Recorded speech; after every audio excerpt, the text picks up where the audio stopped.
What's up, everyone? Taiki here, and welcome to the Crypto Market Wizards podcast. Today, I'm joined here by David Gilz. How are you doing today? I'm good. How are you? I'm good. I'm good. I'm really enjoying the pumps. Are you enjoying the pumps? I'm enjoying it. I'm really happy for you because I feel like you've hit a redemption arc on Fartcoin. The Taiki curse is broken. You made all the haters. You proved all the haters wrong. So I'm honestly proud of you. You're proud of me. How Yeah, old are you, by the way? I'm 25. You're 25. I'm 28. Okay, a Yeah, 25-year-old is proud of me. That's good. yeah, I'm I proud don't of you, know. dude. I'm 3 years I older, and I'm no holding this. okay. I'm gonna say I think you should the dildo bit. It had its time. I know you're attached to it, but personally, I would put the dildo down. I would move on from it. Really? But Okay. Okay. well, I don't know. I guess it depends, but you know, Yeah. Yeah. I it appreciate the definitely feedback. gets a lot of attention. I'll give you that. It definitely went viral. So if that's your I mean, game, yeah, I mean, it's manifesting in the Fartcoin chart, and we can talk about Fartcoin and whatnot. But I think you have roughly 30,000 followers on Twitter. I've been following you for quite some time now. I think you also had a YouTube channel like Daily Bread, which I don't think you post any videos anymore. But can you just give us an overview of how you got into crypto and what you do now? yeah. So I started. I got in. I mean, I had like been tangentially into crypto. Like I bought some Bitcoin and ETH like way back in the day, like in 2017, but like very small amounts. And like I think I literally like I bought some ETH at like $200, and then when it went to like 1,400 at the Pico top in 2017, I was like, oh, it's going to 5,000, and I bought more, and then that was the top.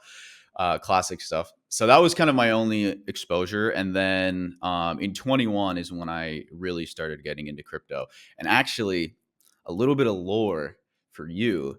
One of the first things that I did was get into like DeFi. I missed DeFi summer, but then in like early 21, if you remember all the Polygon farms and all that stuff, Yeah, yeah. that is when I started following you. Like I used to watch your YouTube videos on like all these different farms and stuff. So I've followed you like pretty much I think from the beginning of your journey as well. But yeah, that's basically when I got into crypto in 21. And then I think like most people, I just didn't know anything, and I made some money in 21. I mean, I did okay, but like it was very easy to make money in 21, and then I lost it all in 22 and had to restart. And I would say I've been trading officially for like 2 years now, basically, like actually trading in terms of knowing what I'm doing.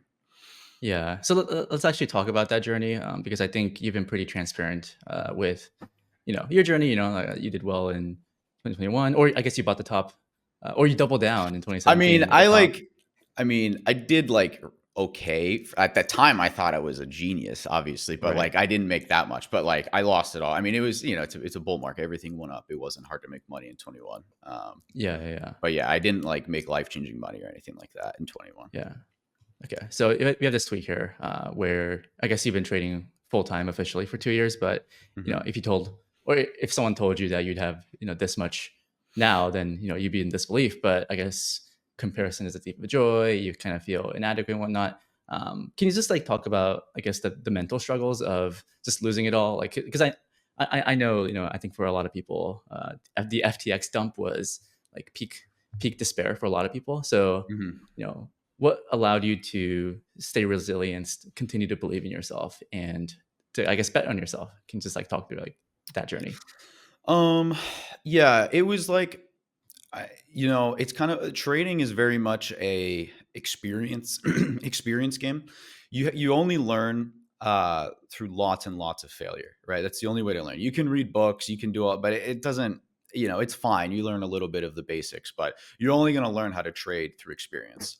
Um, and so at that point, at the end of 22, after everything that had happened, I like had over, I mean, I probably was doing it for like a year and a half or so by then, kind of on the side.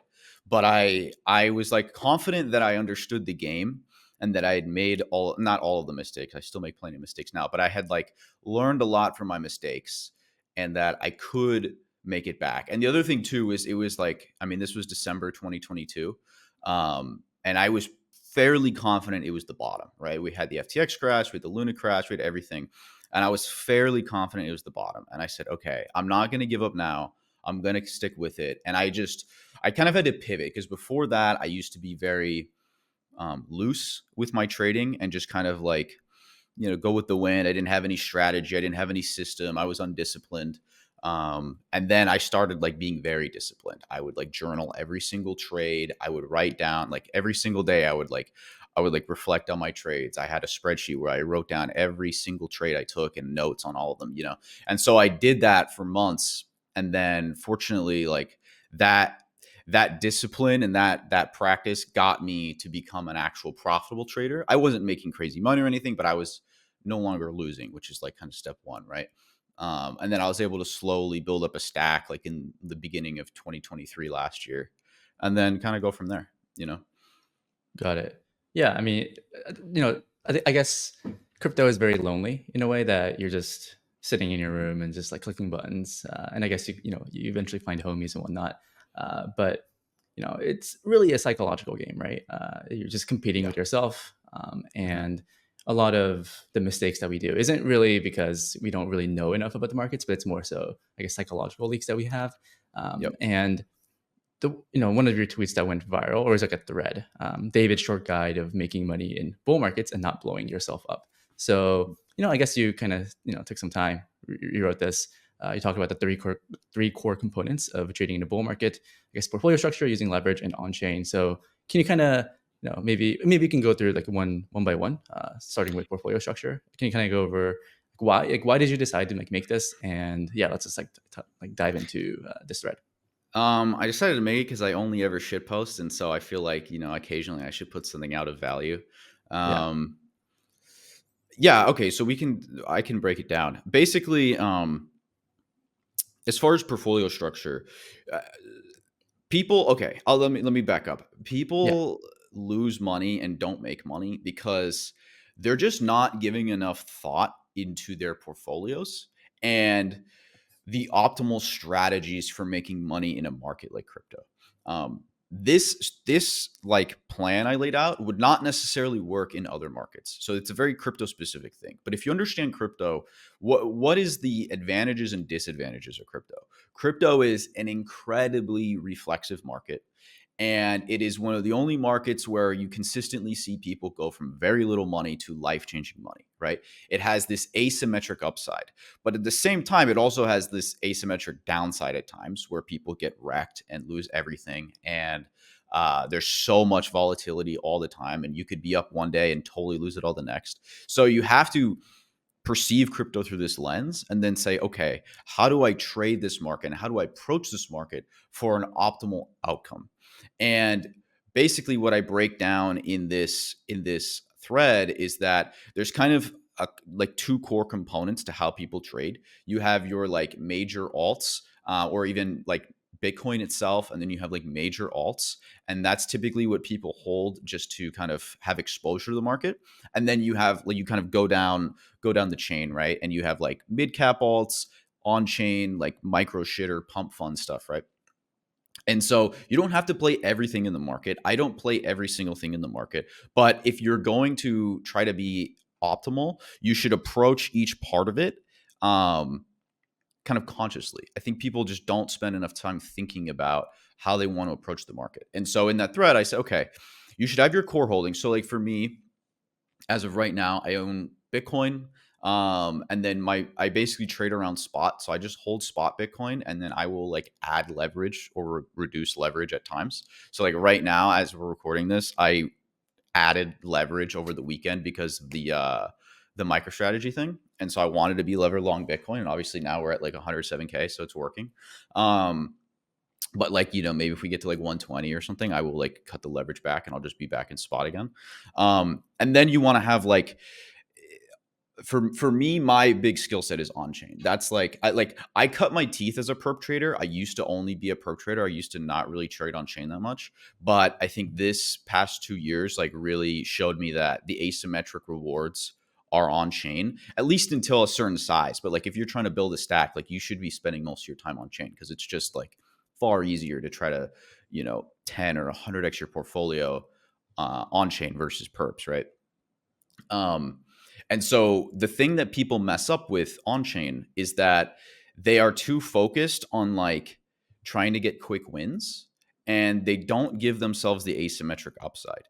The whole point of on chain is that you should lose a lot. Your win rate should be really bad. Like my win rate is not good. I probably have like a 20% win rate on chain. I mean, it depends on like the size. If we're talking like sub, 5-10 mil, that's probably what it is, right? Above that, it's higher.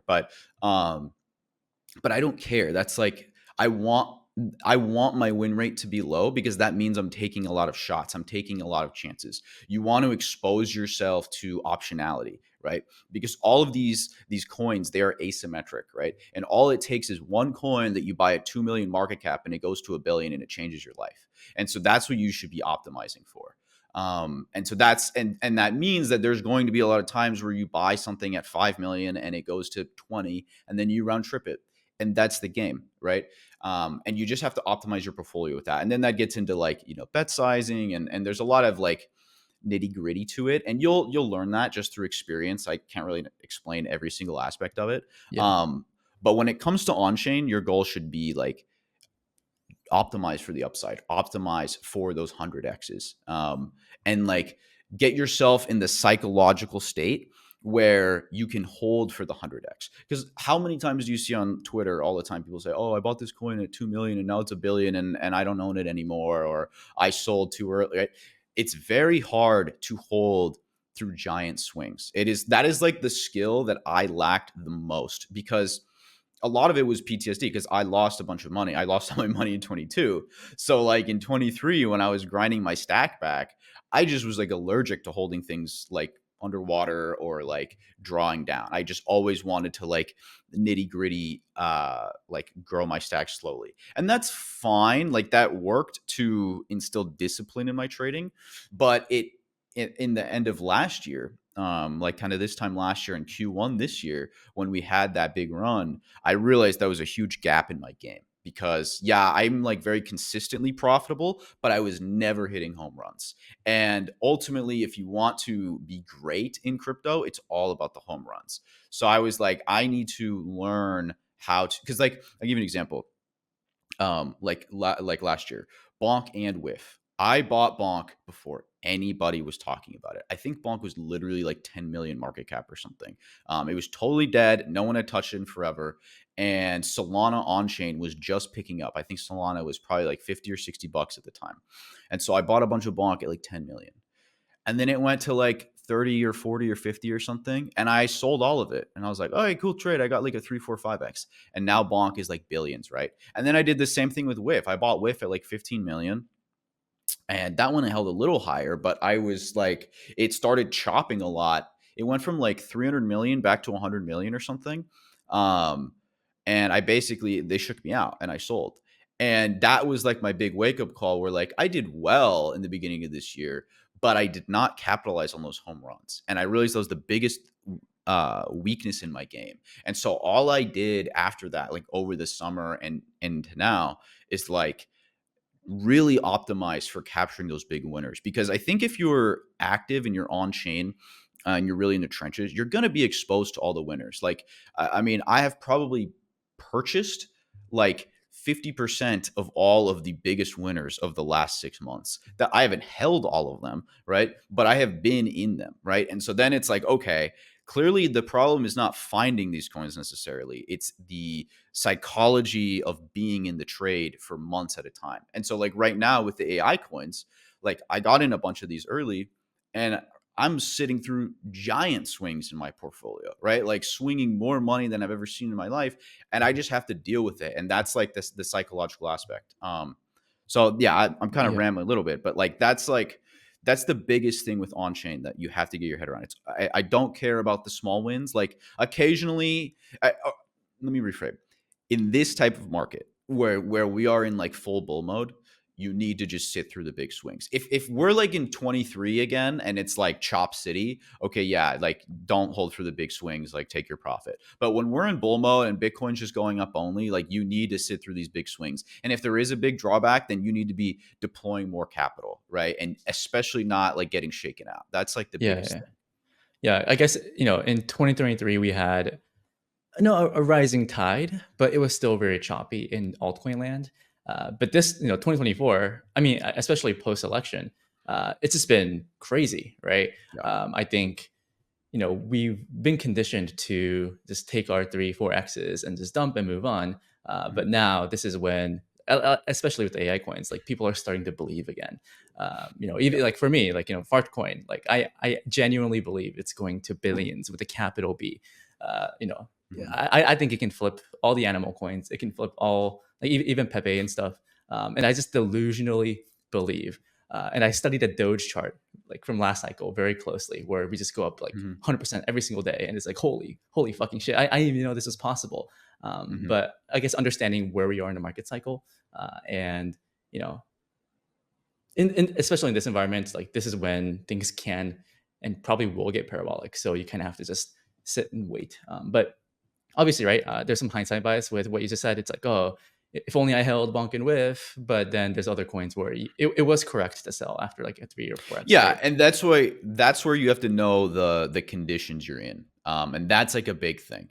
I think like if I were to say my biggest edges, it would be like knowing the conditions of the market and having a very good feel for that. And that is where I will say, even though I mean I still trade perps and I still like with perps, I don't go for big home runs. I just kind of Mhm. go for quick swings, make my money, get out.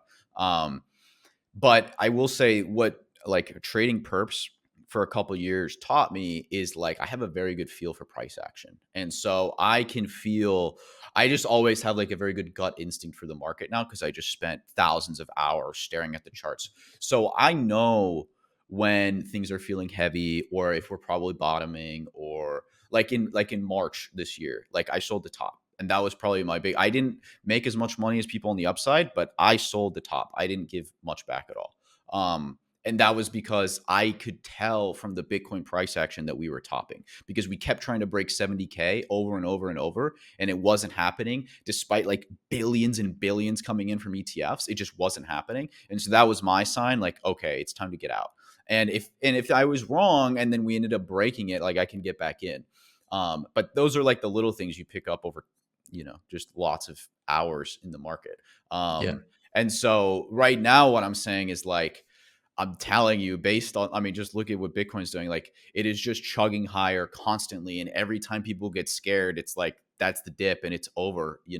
And so you want to be risk on now. You want to be sitting through big swings on your altcoins because, yeah, sure, it's going to be painful, but your goal is to just optimize for those outsized winners. That is it. That is your whole goal in crypto.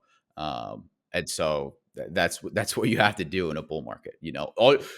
Most of your profits should literally come from like 2 or 3 trades, right? That should be most of your portfolio. Yeah, and there's like a Warren Buffett quote: "When it's raining gold outside, put out the bucket, not the Yeah, thimble." And then yeah, I have this famous Warren Buffett quote here, uh, saying that he should have bought more Fartcoin. yeah. Real, dude.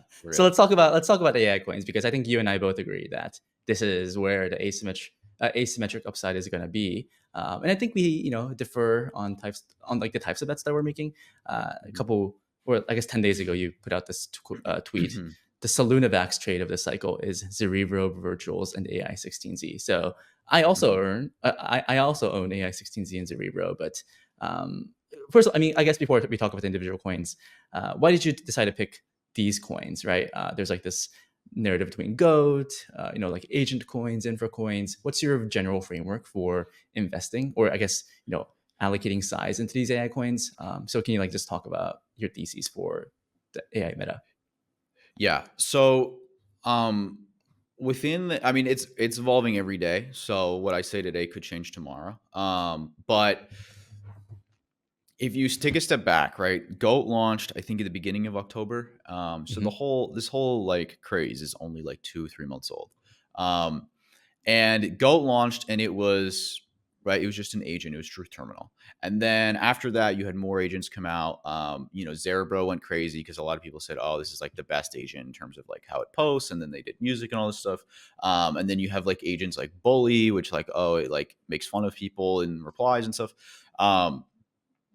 And it started with just agents, but then you realize like, okay, there's only so much utility to that, in terms of like attention gathering, and it just gets stale quickly. Like it doesn't matter how good of a tweeter you are, it's like people get used to it. It's similar to how like, if you just look at AI progress itself, if you look at like AI video or images from like a couple years ago compared to now, they're not even comparable, right? It's like leagues better. And that's going to keep happening with the agents and everything as well. So just buying something on an agent basis is probably not going to be that valuable, right? That was like the initial kind of novelty, but it's already worn off, right? There's a million agents, a lot of them suck. That's not going to differentiate yourself. So I'm much more interested in, okay, biggest of all, who are the operators that are going to be the biggest winners, right? It's like betting on the fastest jockey, right? To me, I think Jeffy from Zerebro, I think what the A16Z guys are doing. I think the Virtuals team is great.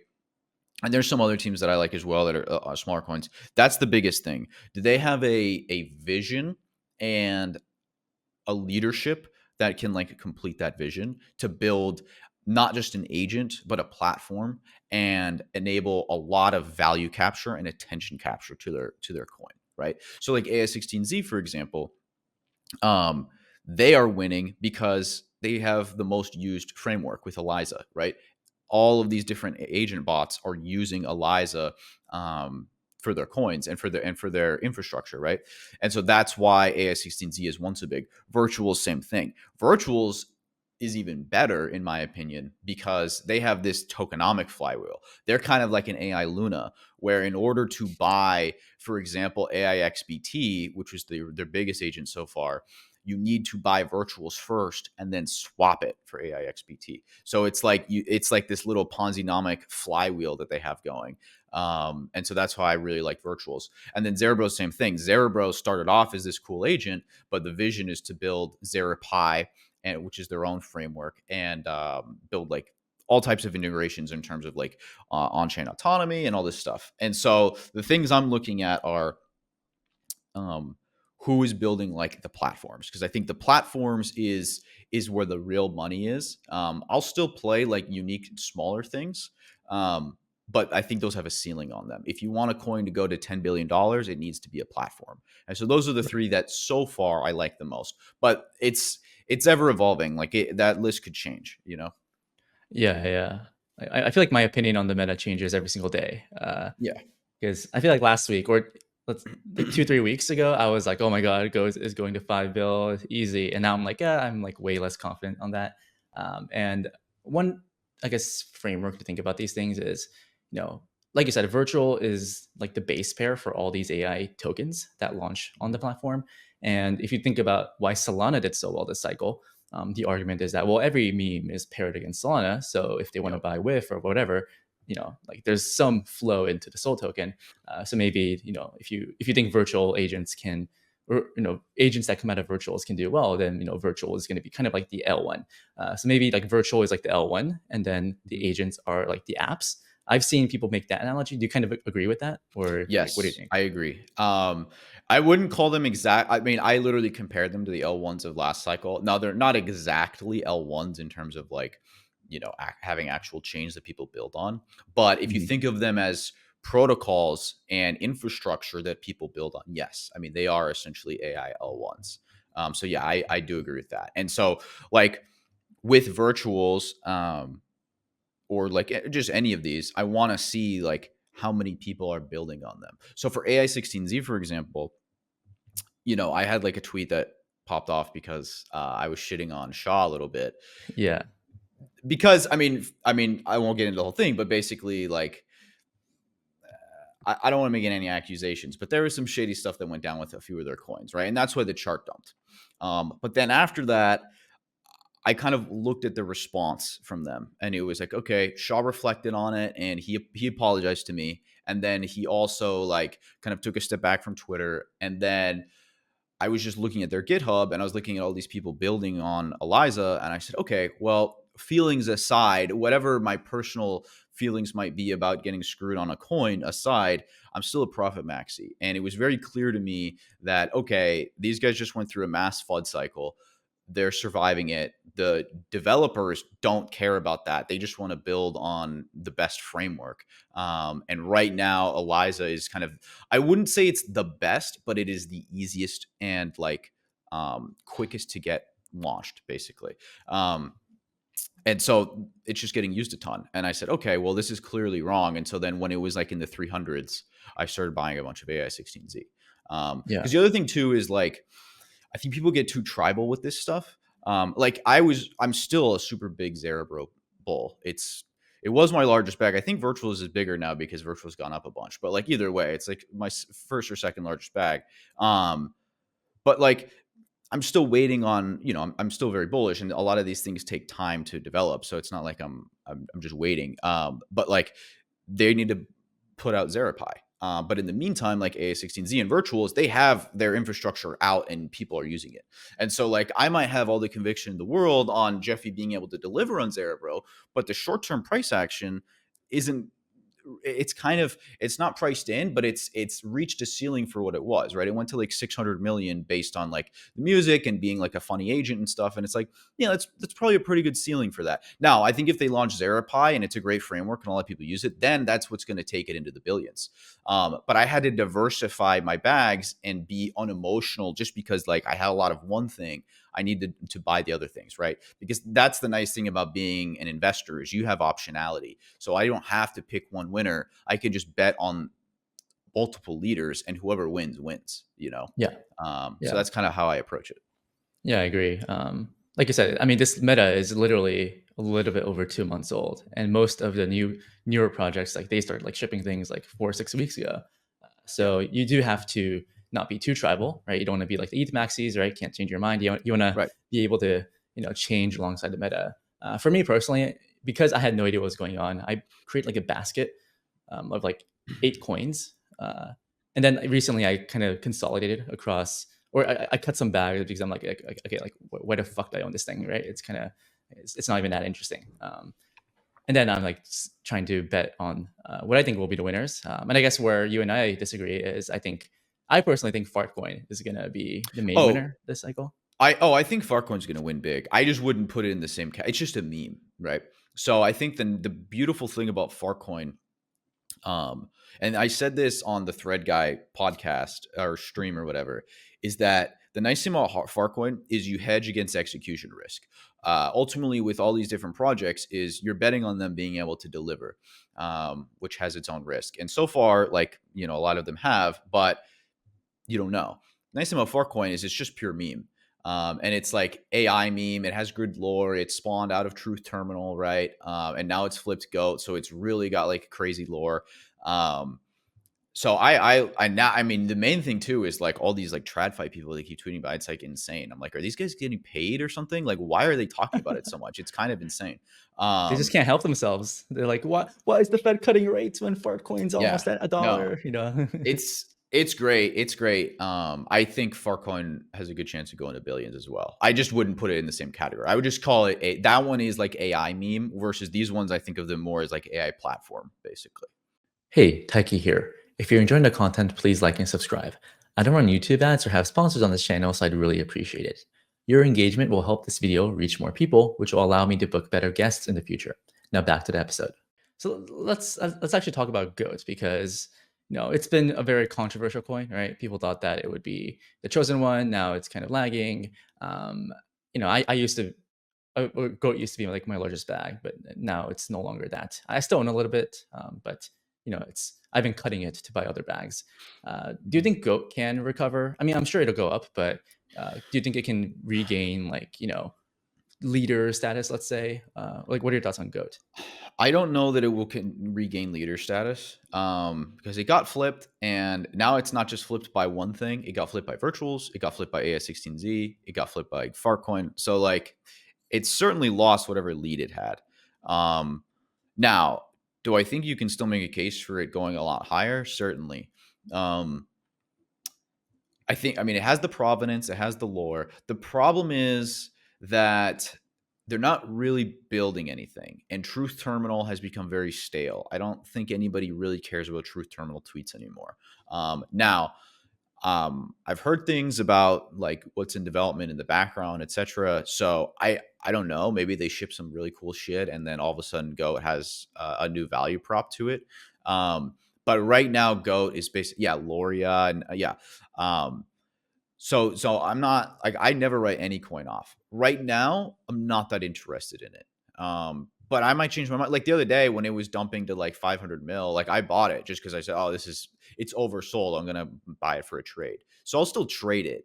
But like I'm not gonna just sit in a big bag of goat while it's doing nothing and getting lapped by all these other coins, you know? Yeah, I feel like this meta, like full porting in this meta, is so dangerous because it's not like a meme meta, right? It's like a tech meta. You have to bet on teams and narrative and whatnot. One thing that I can see, I guess, Go regaining its leader status is just looking at their wallet. So this is a Truth Terminal wallet. It owns roughly $40 million of tokens, like 16 mil in Zerebro, 14 mil in Fartcoin, and there's like other stuff here.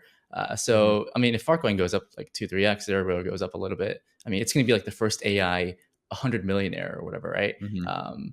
Do you ever think about what happens if Truth Terminal like starts doing things on chain? Like, do you worry that Like it's gonna selling or start, something? yeah, start Um, dumping Zerebro or like Fartcoin or what do you think happens there? I don't really have an answer. Yeah, I thought about it a little bit, but it's one of those things that if it happens, it happens. And then I think it'd be funny if like if Truth Terminal just like nuked all of its Farcoin or something, that would be funny. I would not find that But funny. I would be so well, sad. I think it would be. I don't know. I don't know. I don't know. I don't really have a strong answer for you there. I guess we'll just see what happens as it happens. You know. Yeah, yeah. I guess the point is that this meta is very early and things can get much crazier. So I think right now the collective market cap of these AI memes or just AI coins. So this doesn't take into account virtual. So let's say like 10 to 12 bill. The collective AI coin market cap. Mhm. How big do you think this can get? I've seen Dora numbers like 100 billion, 200 billion, but like why do you think this sector of the market is presents such asymmetry? Like what can you just like talk through like your Yeah. general Moonboy So targets? like 2 months ago, when the whole category was like a billion or 2 billion, I said 100 billion, and I still think that. I think that we're gonna see waves. Um, I don't like to try to predict too far in the future because it's just unknowable. But I think we will probably see this is like the first big wave, and then next year we will have another big wave. I think probably towards the second half of the year. Um, but my AI thesis, and I kind of laid this out like a few different times, but it keeps kind of evolving. But the core idea of it is that back to this idea of reflexivity within crypto. Um, reflexive cycles start and grow when you have proper incentive flywheels. And so the reason why I identified very quickly that this AI meta that people call, even though I would just call it like a whole category, was going to be a very very big deal is because it very much perfectly captured this incentive flywheel. And so it started with goat, right? And goat, it's not that advanced of an agent as we discussed, right? It's kind of a simple thing, but it was unique and it was novel and it went crazy and it went to 1 billion market cap. And so then all these people who work in AI, who are on AI Twitter, who live in SF and all over the world, who do AI for a living, they see this and they're like, what the hell? This is like the most basic implementation of AI ever. And it's worth $1 billion. I'm going to go work in that. Right. And so then they make tokens, right? And then they go up, they make money. The investors and traders on those coins make money. And so it's this incentive flywheel that keeps getting bigger. And now it's not even just on the founder side and the trader side, it's also on the VC side, right? All the VCs, all they're talking about is AI now, and not just crypto VCs, but like tech VCs as well, right? And so you're taking crypto, which is this naturally very reflexive market, and then combining it with AI, which is the biggest bubble in the world, right? Nvidia is the biggest company in the world by market cap now. Every single big tech company is spending hundreds of billions of dollars over the next decade to develop AI. So we get to use this tailwind of we get to use their models, we get to they fund all of the research right for us. We're not spending money on research. I mean we are, but like they're developing the actual the base Yeah, models, right? So we have this giant tailwind, But then we get to tokenize these LLMs in a way that they can't. And we get to deploy agents in ways that they can't. We can jailbreak these LLMs and have the agents do things that ChatGPT or Claude are not able to do because of legality, reputation, PR risk, all of that stuff. And then on top of that, we are giving these agents autonomy in ways that they're not given in big tech. We give them wallets where they can transact on chain. We let them say whatever they want. We're gonna let them have even more capabilities in the future. Um, that's like the flywheel. So, and I think we're like the only thing right now is that I think you just bet on winners, but then you have to keep uh keep your mind open and definitely don't get attached to any coin, because I think that I think the big, like, if I was going to compare AI now to, like, say, the meme cycle that we've had over the last 2 years, I think GOAT was our Pepe moment. And if you remember, in 2023 you had Pepe, and then it launched like all these other coins after that, and you had this little spring craziness. Now the difference is, back then, Bitcoin was like 25K and the market was in a much less bullish state. So that little like bubble didn't last that long, but it cemented memes as a as a category that would stay in crypto, right? And then you had the real blow off earlier this year, like in Q1 this year, where you had like all these crazy memes. You had whiffs, you had Pepe going crazy, you had Shib and Doge, all this, right? And then you still have it now. I think AI is in its Pepe moment. And I think that next year we're going to see way, way, way bigger bubbles. So like maybe we top at 50 or 100 billion like in Q1. And then in Q3 or Q4, we have the super duper AI cycle where it goes to 500 billion. That's kind of the framework that I'm operating under. But So you again, believe in the AI Omega cycle? yeah, I mean, because the other thing too is, like, the thing that I think is fundamentally different about the AI stuff that people don't get is, like, there's no going back, right? AI is like, it's taking over everything. I mean, like, look at what it can do now in its very rudimentary forms, and look at how much it's advanced over the last 2 years, and now extrapolate that out another 2, 3, 4, 5 years and think where we're going to be, right?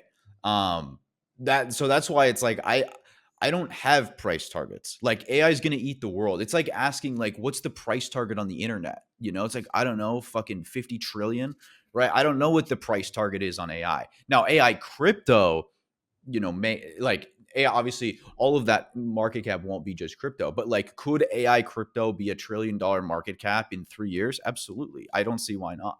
You know, so that's why I'm like so bullish on AI. That's why, like, basically all my portfolio is just, I have some like majors and I trade a little bit, and then AI coins, and that's it. That's my portfolio. That's all I care about. Yeah, that's me as well. I think one problem I think with the crypto market is the reason meme coins pump so hard is because like maybe we didn't just build, or we haven't really built like crazy use cases. So if Bitcoin's pumping, the only thing we can make money on is is like memes. So let's like punt the memes, right?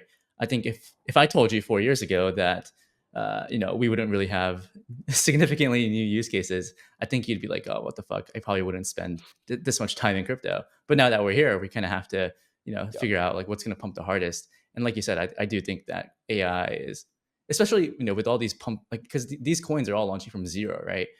It does make poor people rich, as Murad says. And there's so much attention. The higher these coins go, the more developers it attracts. As it attracts more developers, it attracts more money, like from VCs and investors and traders. And Yep. then the question is like when does this top? But there is no top for AI, right? In theory, because Nvidia keeps pumping. So we have this macro tailwind of AI and this Right. internal tailwind within crypto of just people punting on like random shit coins. And who knows where this thing will go, right? Because also with True Terminal, if True Terminal did not have a token, like no one would give a fuck about what it's saying, right? People only like follow True Terminal because it has a token. Right. So AI is using human greed to spread its message. And right now, yeah, in the short term, like True Terminal kind of sucks. Or I mean, maybe it doesn't suck, but it's kind of lame, or it's not that entertaining anymore. Mhm. But like you said, maybe it is the Pepe, and then we just see dozens and hundreds of coins hit billions of market cap.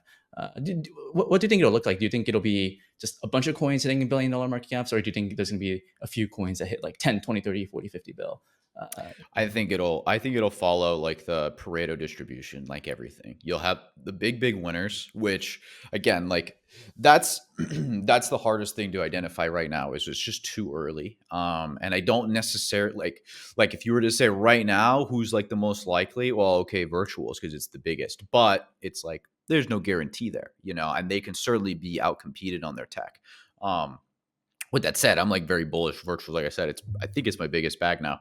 Um, and it like I'm not selling any right here. And so yeah, I think the big winners, like I think we'll have local tops, right? Like anything, it's still going to go up and down. Like I'm not saying it's up only forever, but I think on a if you're looking at a 1 to 2 year time frame, then yeah, like I think it's going to get way bigger.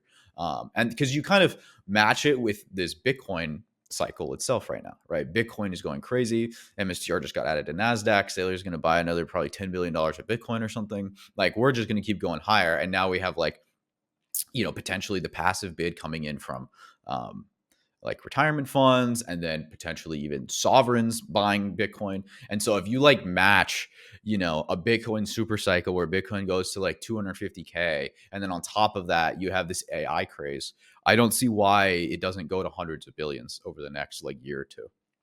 Yeah, it's kind of like Michael Saylor is fueling all of our gambling addictions within the crypto natives, in a way.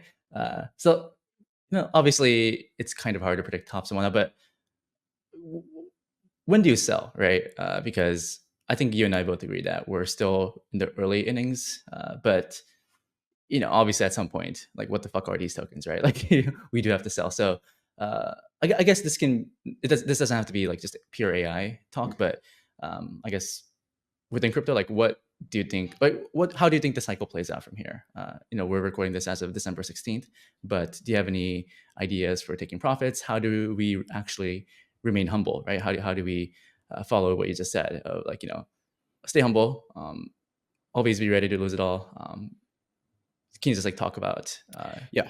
how you're playing this? Um, I mean, it's tough. And like, frankly, I have not been through a bull cycle where I was there from the beginning because obviously in 21, I came midway.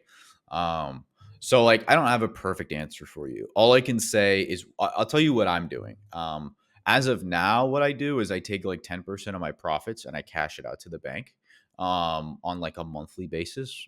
I mean, you can do it more frequently, less frequently. Also depends on like the type of person you are. So if you're the type of person where you round trip all the time and you're constantly fumbling, like, okay, then maybe you should be more aggressive with profit taking, right? But it's hard for me to answer because I do think we're going so much higher. But like, you should just cash out. Like, if you're making life changing money, you need to be cashing money out, right? That's rule number one. Don't be greedy, especially if it is life changing money. If you're taking 10 or 20% out, that's totally reasonable and not going to affect your portfolio that much, right? That's number one. And then two, like, you have to be honest about your skill set. If you're good, you don't like the thing is like this market, there's so much volatility. It's like, yeah, it's nice having more size, but if you cash out 20%, okay, well, you still have 80% of your portfolio. Like, if you're good, you should be able to make that back in like a week. So it's like, it's not even like, it shouldn't like hinder you that much. So you should be honest with yourself about your skill set. But yeah, I mean, more importantly is like, if you made enough money where like if you were to cash out a third of it right now, it would like change your life and you know, at least secure your future, then you should absolutely do that and not even think twice about it. And don't let anybody guilt you into not selling. A rule, and it also depends. Are you like a full time trader? Or are you doing this part time as a job? Like for me, I'm a full time trader. So this is all I do. So for me, I'm more aggressive than other people, but I'm also here 24/7, right? So like if something's happening, I'm going to sell before you. I'm going to get out. If you're at your job and you're like not at your wallet or your computer where you can access shit, like sorry. So these are the things you have to think about.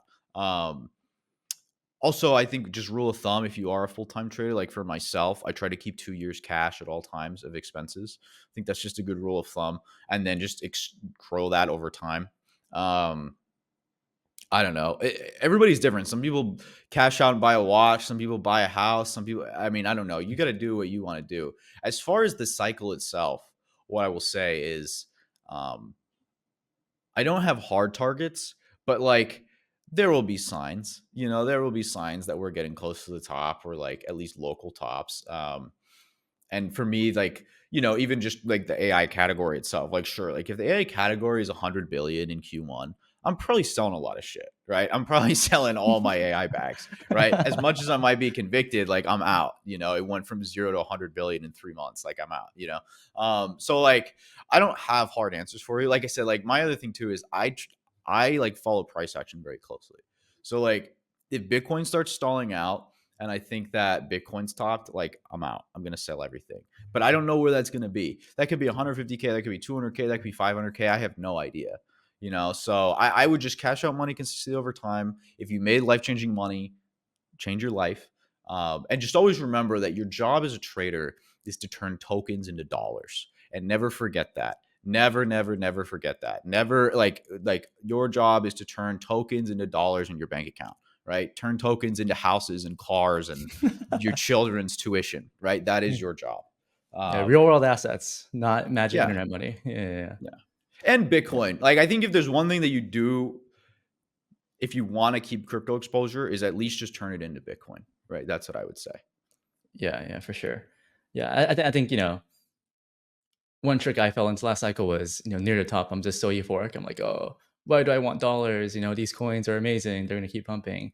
And then 50% down later, it's like, oh fuck, I fell for it again.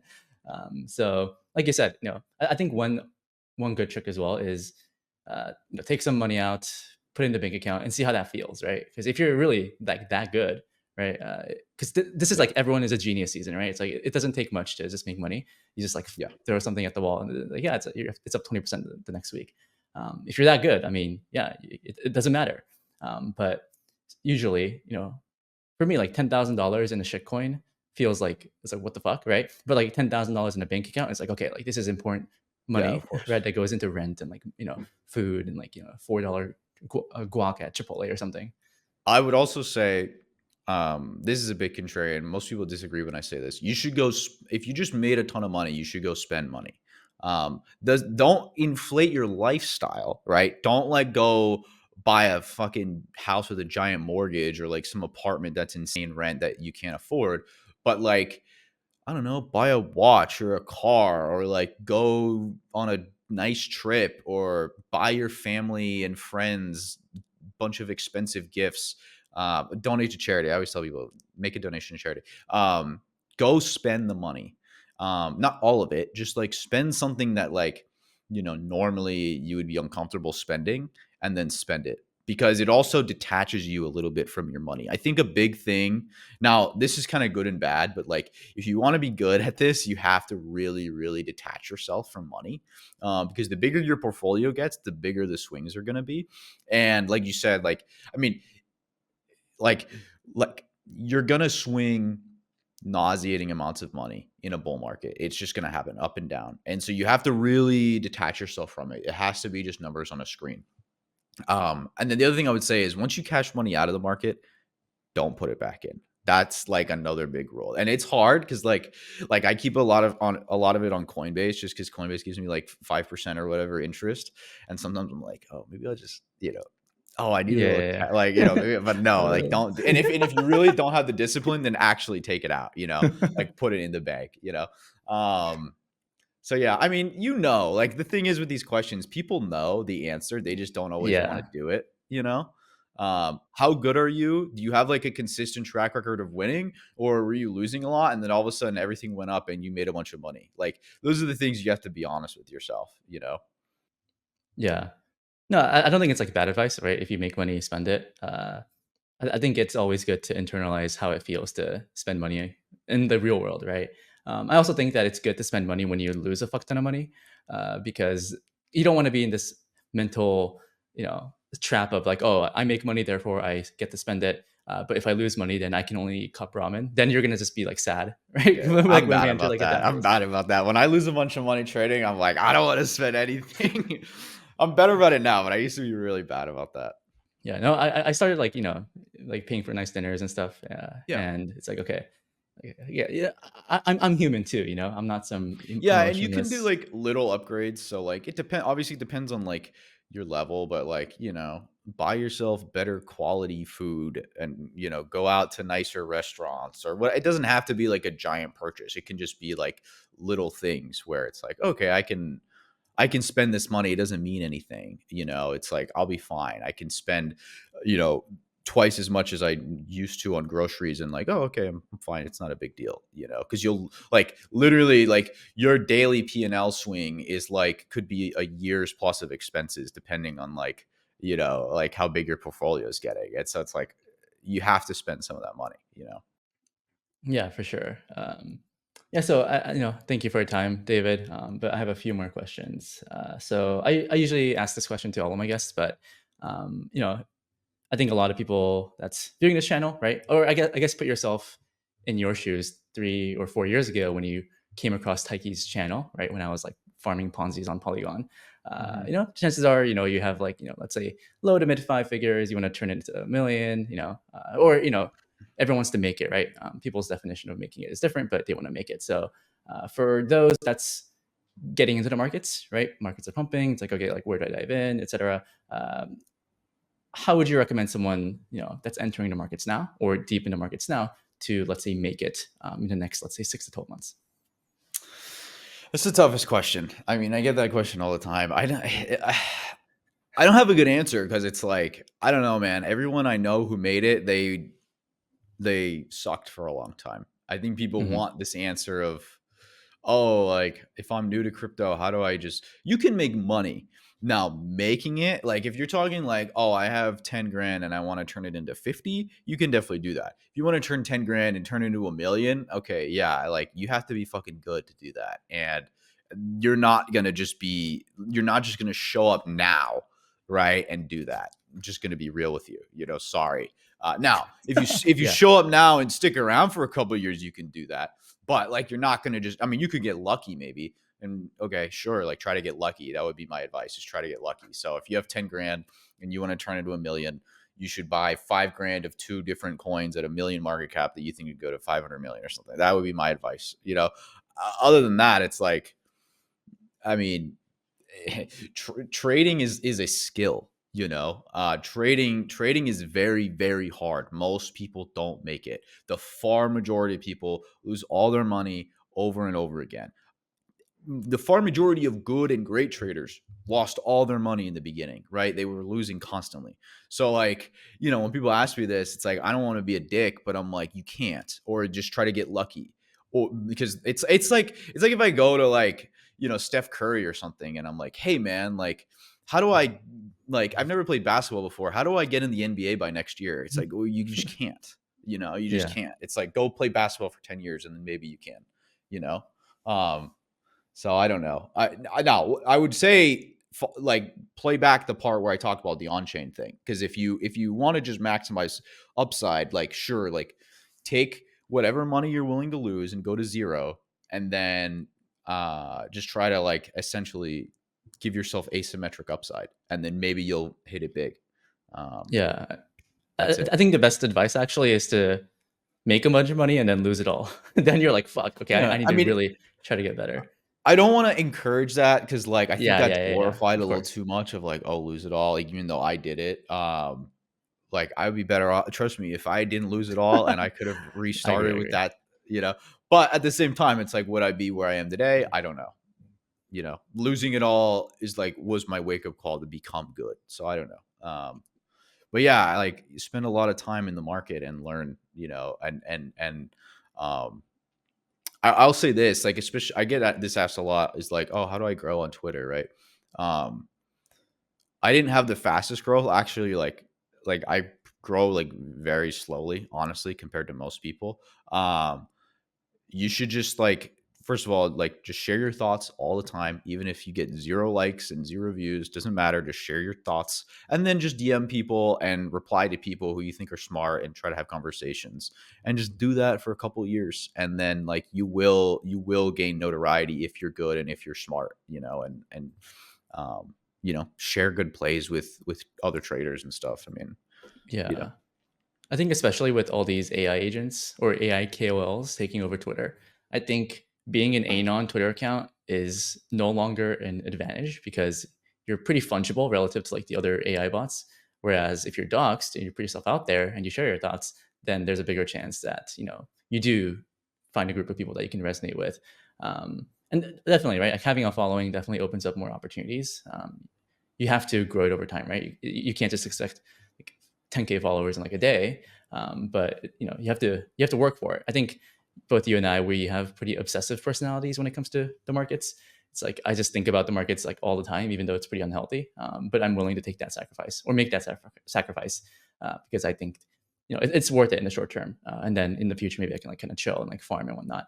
Um, and markets, it's very psychological, right? You're just like battling yourself.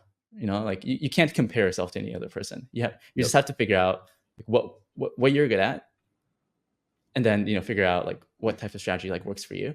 And I guess in the case of David and I, we're more like on-chain traders. We're not really. I mean, you trade perps. Like I don't really trade perps, but most of my edge is in on-chain and building conviction over time and sizing into. Like I'm not super early into things, but I'm early enough and I can size into it enough where I can make enough money. So everyone has a different strategy. Everyone is like different, right? So I guess experiment on chain perps, etc. Figure out what you're good at, and then do you want to add anything to that? No, I love the word obsession though. I'm like a very obsessive person. It's like it can be a problem where like I have to be careful like if with hobbies and stuff like that because I'm the type of person where like okay, like I started getting into chess like a couple years ago and I had to stop because I realized I was just spending like 12 hours a day like learning chess and like not doing, like and so Mhm. like I have to be very careful with things that I obsess over. Now, with markets, it's a good obsession, because it's very profitable. So if you're the obsessive type, you should definitely try to become a trader because that is the type of personality you need to have. You need to be totally obsessed and thinking about this constantly. Um, because that's how you're going to gain insight over time. Um, like like another thing is that I think most people are not reflective enough and self-critical. There's always this balance. It's like a duality where you need to be extremely self-critical but also very confident in yourself. And it's hard because trading is the most humbling thing. You will feel like a hero one day and a fucking loser the next day. And so like it's this constant battle. But uh like for me, like when I especially when I was like, I lost everything and I was trying to build back my stack, I was like so self-critical all the time. I would just constantly like be questioning everything I did. But at the same time, I was self-critical because I knew I could do it. It's like I know I have the potential to do this thing, and so because I'm not living up to that standard, I'm extremely self-critical and I'm constantly questioning why I'm not better. Like there's two things I used to always tell myself, and I still do. But like one, and I don't know who came up with the phrase, but you hear it a lot. But it used to eat away at my soul, which is like, if you're so smart, why aren't you rich? you know Yeah. because I think a lot of people, especially in crypto, like you kind of, I don't know about you, but like, okay, like you always did well in school and you were always one of like the smart kids or whatever, right? But then like you go out in the real world, you just get really humbled, right? Because you're like, okay, I'm not in this like little protected environment anymore. Like I have to actually make my own way. And so I used to just like nod myself of like, if you're so smart, why aren't you rich? And then the other thing is that every time I would like make a bad trade or have a losing trade, I would always like I can get like a temper sometimes, so I can get very upset at myself when I make bad trades and stupid decisions. And so I'd always have to like, and it's very natural. You say, oh, like I lost money because this guy tweeted that or the market this or what. You blame everything else, right? But it's like, no, no, no, it's you. It's always you. You are the one who clicks the buttons. You are the one in charge of your destiny, nobody else. And so you can blame the market or some KOL or what, but ultimately you're the one who makes the decision. No one controls your portfolio, only you do. And so the thing I used to always tell myself is like, okay, I need to get better. Like every time I would make a bad trade, I would make a million excuses and then I say, okay, that's great, but you need to get better. And you have to just constantly say, why am I not good enough? What mistake did I make here? And just constantly be self-analyzing and be like self-critical. But like, but not self-defeatist, right? Like there has to be a balance there. It Yeah. has to come from the ego of, I know I can do this. I'm not living up to this standard. And that's why I'm so critical of myself, if that makes sense. So that's like the Yeah. framework I have. Yeah. I've had moments before where I would just lose a bunch of money, and then for the next week, I'm just like being a bitch, you know? I'm just like, fucking damn it, like fucking Taiki, like fucking what the fuck? And then in that week period, right? There's opportunities in the markets, like for like that 1 week where I was like sulking and like was like just coping about myself. So the ability to, you know, be self-critical but also be able to move on, I think is very important. For me, like if I lose money, I don't give a fuck, right? Or if I sell something and it pumps, I honestly don't give a fuck, you know. Yeah. I just like kind of move on and like I try to figure Mhm. out like how do I want to be allocated today, you know, reset my Never thought. Yeah. cope. That's like another big thing that people struggle with all the time is they're such copers. And it's very natural, especially like early in your trading career, to cope about all the missed opportunities and fumbles. But it's like, dude, if you're showing up to the market every day, you're gonna fumble some new shit every day. It is what it is. You have to get over that. I can't stand when people cope. Honestly, it's like you need to get over yourself. It's like we click buttons on a computer and print money. Like you need to get over your stupid cope. Oh, like you missed hyperliquid airdrop, or you missed this trade, or you sold this coin to her. It's like, okay, yeah, well, there's going to be another coin. There's going to be another airdrop. There's going to be another trade, like move on. Like never, I tweeted this the other day. It's like, you can only trade what's in front of you. You can't trade what happened yesterday. You can't trade tomorrow. You can only trade what's happening right now. And the decisions need to be made right now. Do not paralyze yourself, right? You need to analyze, what is the market in front of me? And that's all that matters, right? That's the only thing that matters. Everything else doesn't matter, right? What happened yesterday, a year ago, when you were born, oh, you were bullied when you were a kid, like move on, right? The only thing that matters is the trade right in front of you right now. Yeah. And I guess, you know, the trade right now is it's time to lock the fuck in, you know, it's time to lock Yeah. the fuck in.